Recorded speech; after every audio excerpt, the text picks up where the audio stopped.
नमस्कार मित्रों, स्वागत है आपका मेरे इस YouTube चैनल पर। मैं डॉक्टर R.B. धवन। आज का वीडियो नक्षत्र पर आधारित है और हम बात कर रहे हैं अग्नि तत्व वाला नक्षत्र क्या प्रभाव डालता है जातक पर। दोस्तों, संपूर्ण ब्रह्मांड, संपूर्ण सृष्टि कह सकते हैं और मानव भी, प्रकृति की हर वस्तु इन्हीं पंच तत्वों से निर्मित हुई है। पृथ्वी तत्व हो, अग्नि तत्व हो, जल तत्व हो, वायु तत्व हो या आकाश तत्व हो, इन सब वस्तुओं का निर्माण तो पंच तत्वों के बिना संभव ही नहीं है। और चाहे वो दिखाई देने वाली वस्तुएं हों या अदृश्य वस्तुएं हों, या फिर जो भी घटनाएं सृष्टि में घटित हो रही हैं, उन सब के पीछे पंच तत्वों का महत्वपूर्ण रोल है। इसी तरह से मनुष्य का शरीर, मानव शरीर, जो कि इस सृष्टि का ही प्रतिरूप है और प्रत्यक्ष या फिर परोक्ष सभी प्रकार के मनुष्य पर पड़ने वाले जो प्रभाव हैं, उन प्रभावों के कर्ता भी इन्हीं पंच तत्वों को ही माना गया है। दरअसल आत्मा और शरीर का संपर्क सूत्र एक पात्र जो कि मन ही है, इसलिए मनुष्य के समस्त सुख दुख को महसूस मनुष्य मन के द्वारा ही करता है। मन पर पड़ने वाले सभी प्रकार के प्रभाव, चाहे वो दुख हो या सुख हो या अनुभूतियाँ, अनेक प्रकार की अनुभूतियाँ हों, इन अनुभूतियों को आचार्यों ने 5 तत्वों से जोड़ कर देखा है, 5 तत्वों से प्रभावित माना है, बताया है, जिसे ज्योतिष शास्त्र की सहायता से हम जान सकते हैं 28 नक्षत्रों की गणना के द्वारा। 28 नक्षत्रों की चर्चा बहुत कम मिलती है, क्योंकि आम तौर पर सभी जानते हैं कि नक्षत्र 27 होते हैं और 27 नक्षत्र की गिनती ही प्रचलन में ज़्यादातर रहती है। तो 28वां नक्षत्र जो कि अभिजित नक्षत्र है, इसको बहुत विशेष गणनाओं में प्रयोग में लिया जाता है। दोस्तों, हर तत्व प्रभावशाली है और हर तत्व का अपना महत्व है। मनुष्य का शरीर क्योंकि इन पंच तत्वों से निर्मित हुआ है, और आज हम बात करेंगे उन 28 नक्षत्रों की गणना के अनुसार 26वां नक्षत्र, जो जन्म के नक्षत्र से 26वां नक्षत्र होगा, वही कहलाता है अग्नि तत्व वाला नक्षत्र। ये अग्नि तत्व नक्षत्र, अग्नि के अंदर शक्ति है, अग्नि के अंदर जो एनर्जी है, जो ऊर्जा है, हर वस्तु का रूप परिवर्तन करने की क्षमता केवल और केवल अग्नि में है। तो अग्नि तत्व ज्ञान शक्ति को दर्शाता है। इस नक्षत्र जो कि 26वां नक्षत्र हमारे जन्म के नक्षत्र से गिनती करने पर होगा, ये अग्नि तत्व नक्षत्र पर अगर जन्म कुंडली में पाप ग्रहों की स्थिति हो या पाप ग्रहों की दृष्टि हो, तो अग्नि तत्व पर दुष्प्रभाव पड़ता है, अग्नि तत्व दूषित हो जाता है।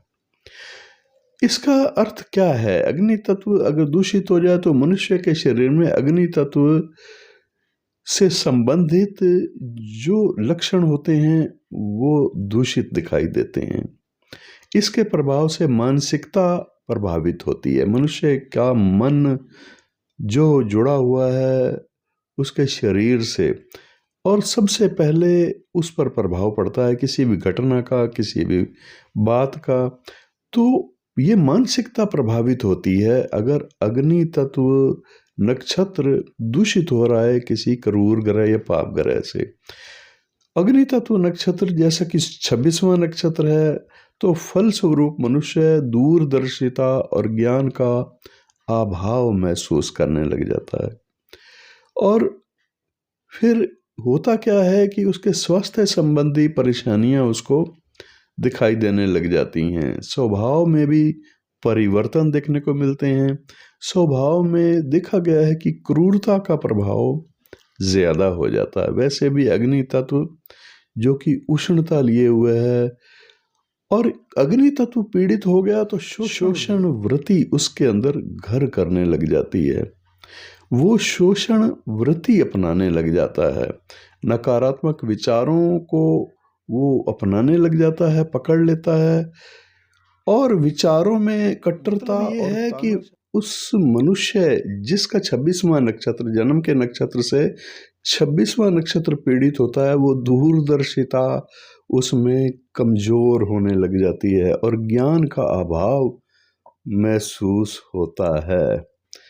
स्वास्थ्य संबंधी हानि, स्वभाव में क्रूरता, शोषण वृत्ति, नकारात्मक विचारों का बढ़ जाना और विचारों में कट्टरता हो जाना, तानाशाही प्रवृत्ति दिखाई देने लग जाना और लालच या अपमानता और विवेकहीनता का शिकार देखा जा सकता है अगर अग्नि तत्व पीड़ित है किसी मनुष्य की जन्म कुंडली में।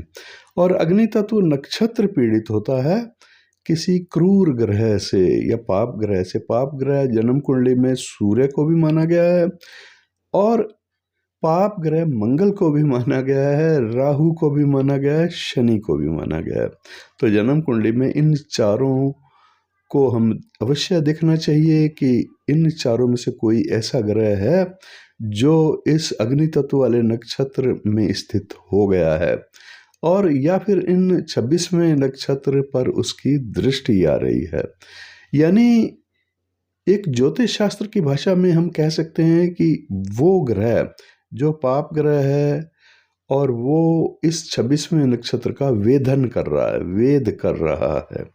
जी हाँ, इसी प्रकार से ये अग्नि तत्व है और वायु तत्व, जल तत्व, पृथ्वी तत्व, आकाश तत्व, ये 5 तत्वों में से अगर 3 तत्वों का वेधन हो रहा हो किसी की कुंडली में, चाहे वो जन्म कुंडली में हो रहा हो या फिर गोचर के समय हो रहा हो, तो संकट महसूस होता है, मनुष्य पीड़ित हो जाता है और विचलित होने लग जाता है, उसका मन प्रभावित होता है।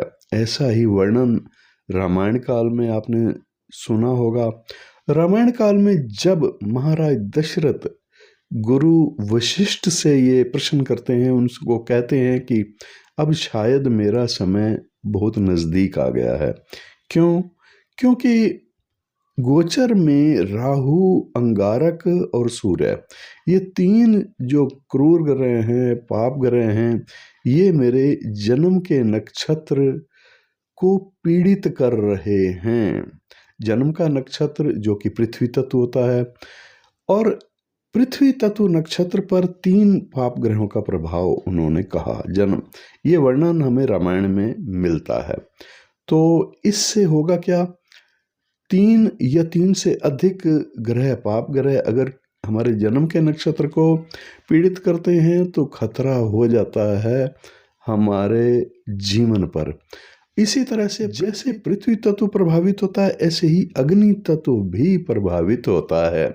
अगर अग्नि तत्व इसी तरह से 3 प्रकार से प्रभावित होगा, 2 प्रकार से प्रभावित होगा या ज़्यादा, एक से ज़्यादा ग्रहों से प्रभावित होने लग जाएगा, पीड़ित होने लग जाएगा, तो ये दुष्प्रभाव बहुत ज़्यादा दिखाई देने लग जाएंगे।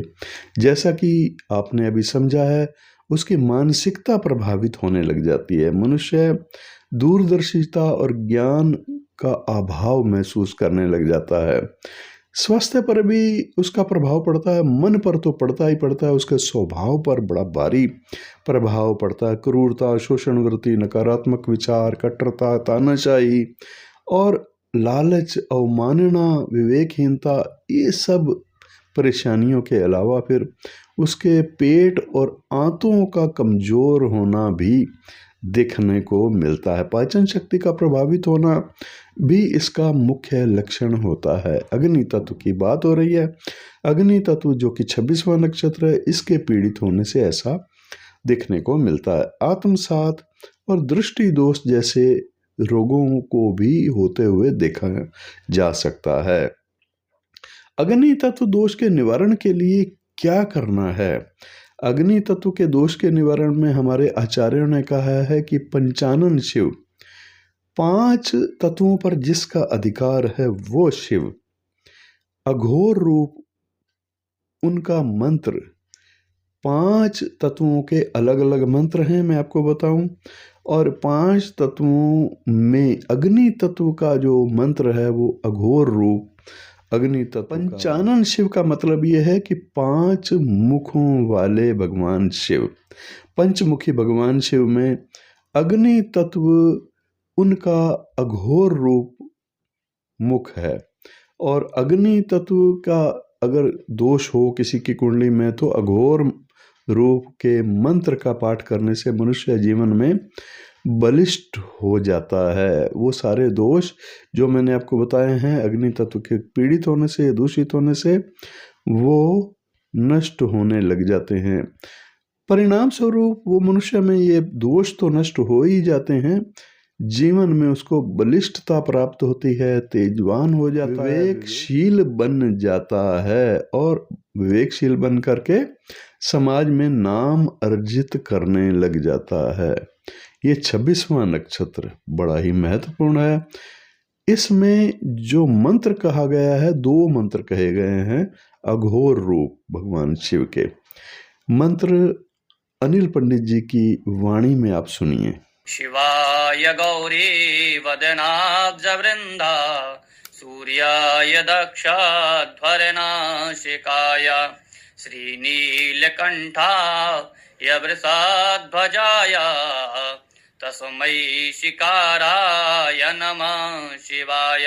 इसका भावार्थ है जो शिव स्वयं कल्याण स्वरूप हैं, जो पार्वती के मुख कमलों को विकसित करने के लिए सूर्य हैं, जो दक्ष प्रजापति के यज्ञ को नष्ट करने वाले हैं, नील वर्ण का जिनका कंठ है, और जो वृषभ रूपी धर्म की पताका वाले हैं, उस शिकार स्वरूप शिव को मैं नमस्कार करता हूँ। एक और मंत्र श्रवण कीजिए अनिल पंडित जी की आवाज में, अघोर रूप भगवान शिव का मंत्र। अघोरेभ्यो तघोरेभ्यो घोर घोर तरेभ्यः सर्वेभ्यः सर्व सर्वेभ्यो नमस्ते असुररूपेभ्यः। ये मंत्र अथर्ववेद से उत्पन्न होकर के 8 कलाओं से युक्त है और 33 शुभ अक्षर वाला कृष्ण वर्ण अभिचारिक मंत्र है। भारतवर्ष में भगवान शिव का अघोर रूप मंदिर, ये अन्नामलई मंदिर तिरुवन्नमलई तमिलनाडु में है। आप वहाँ जाकर के भी भगवान शिव के इस रूप का दर्शन कर सकते हैं। तो दोस्तों ये था आज अग्नि तत्व अगर पीड़ित हो किसी की जन्म कुंडली में, किस प्रकार के प्रभाव उस पर पड़ते हैं और किस तरह से वो प्रभावित होता है समाज में, शारीरिक रूप से, मानसिक रूप से या आर्थिक रूप से। वीडियो अच्छा लगा तो ज़रूर लाइक और शेयर कर दीजिएगा। चैनल पर नए हैं तो अवश्य चैनल को सब्सक्राइब कर लीजिएगा। दोस्तों मैं जन्म कुंडली का विश्लेषण करता हूँ नक्षत्र गणना पर आधारित, जन्म कुंडली की गणना करके।